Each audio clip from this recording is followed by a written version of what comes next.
Halo teman-teman, selamat datang di channel Misteri Malam. Hari ini kami memiliki beberapa konten yang sangat spesial untuk Anda. Pastikan untuk tetap mengikuti sampai akhir karena kita akan membahas cerita horor dan banyak hal menarik. Sebelum ke cerita, pastikan teman-teman gak nonton sendiri, jadi tanpa basa-basi lagi, mari kita mulai. Kengerian pocong menuntut pelepasan tali yang terbungkus kafannya. Malam itu, aku terbangun dari tidur lelap ketika mendengar ketukan di jendela kamarku. Saya pikir mungkin hanya angin atau dahan pohon yang menghantam jendela.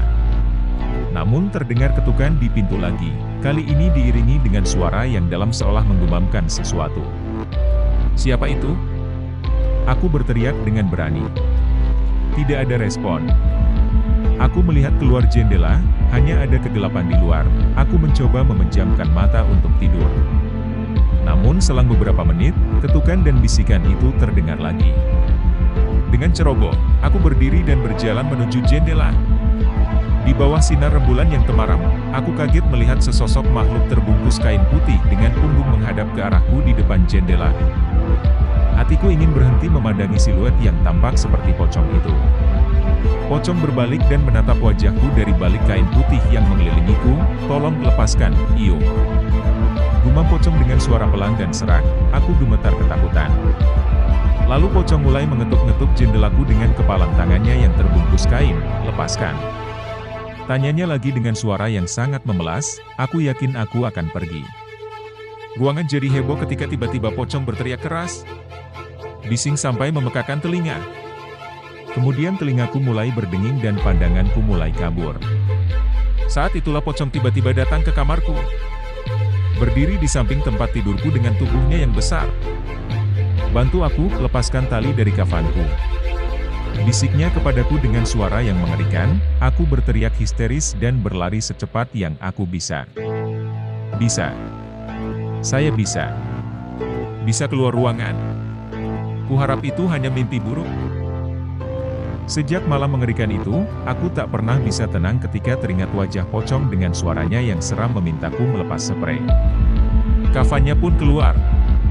Ia melarikan diri dari kamar dan berlindung di rumah tetangga malam itu.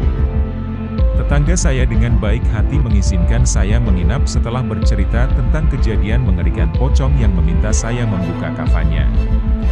Meski merasa sakit hati, akhirnya aku bisa tidur nyenyak di rumah tetanggaku. Namun ketenangan saya tidak bertahan lama. Pada jam 3 pagi, saya terbangun dengan perut yang sangat kenyang dan ingin segera buang air kecil. Saya berani ke kamar mandi di rumah tetangga. Sengaja aku menyalakan lampu terang-terang agar tidak merasa ketakutan.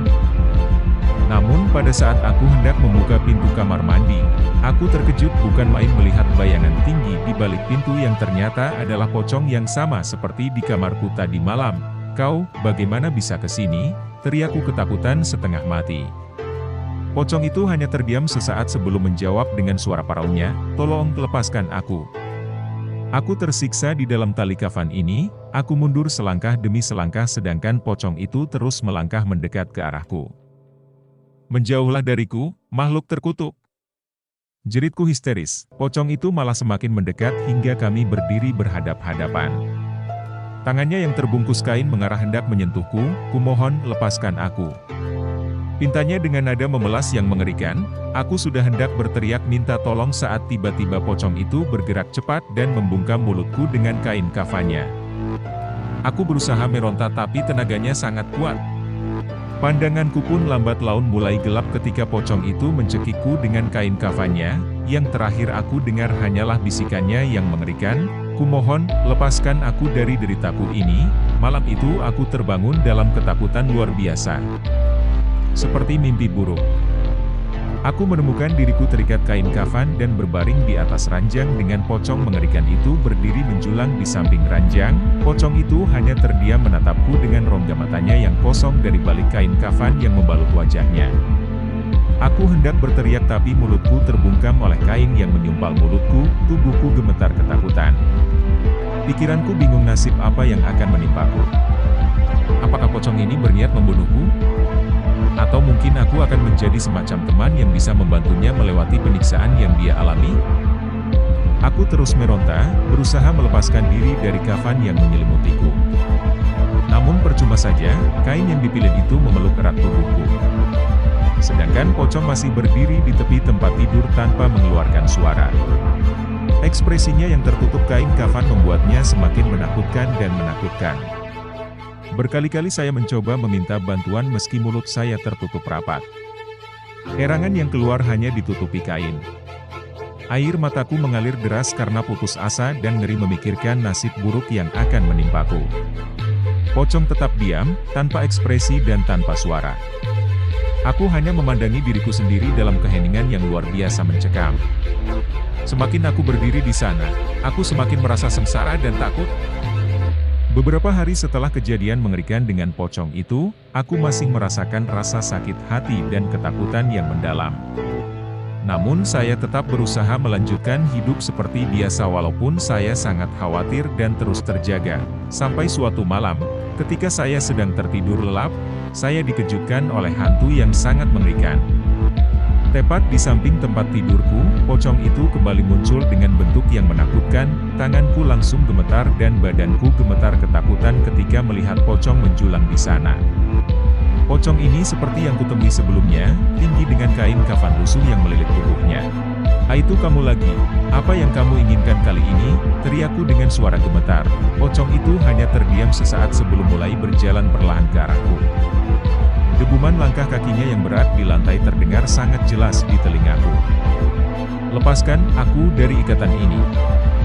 Gumam pocong itu dengan suara paraunya yang mengerikan.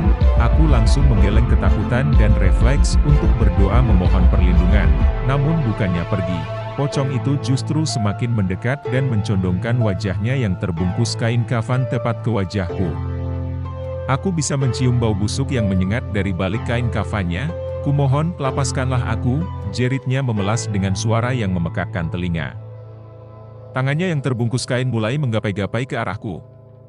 Ngeri membayangkan apa yang akan dilakukannya, sekuat tenaga aku menjerit merapal doa-doa dengan khusyuk aku terus merapal doa tanpa henti hingga pocong itu bergetar-getar perlahan memudar dan akhirnya menghilang sama sekali dari pandanganku. Sejak saat itu, pocong mengerikan itu tidak pernah muncul lagi untuk mengganggu kehidupanku. Aku menyadari pentingnya berdoa dan berpegang teguh pada keimanan agar selalu terlindungi dari ancaman makhluk jahat seperti itu. Sejak saat itu, ia menemukan kedamaian dengan berdoa dan beribadah sebelum tidur. Setiap kali ia memanjatkan doa, teror pocong yang menghantuinya akhirnya hilang dari kehidupannya, menyisakan perasaan lega yang tak terlukiskan. Pengalamannya mengajarinya pentingnya beribadah dan berdoa kepada penciptanya, sebuah kekuatan yang lebih besar dari rasa takut apapun yang pernah ia rasakan sebelumnya.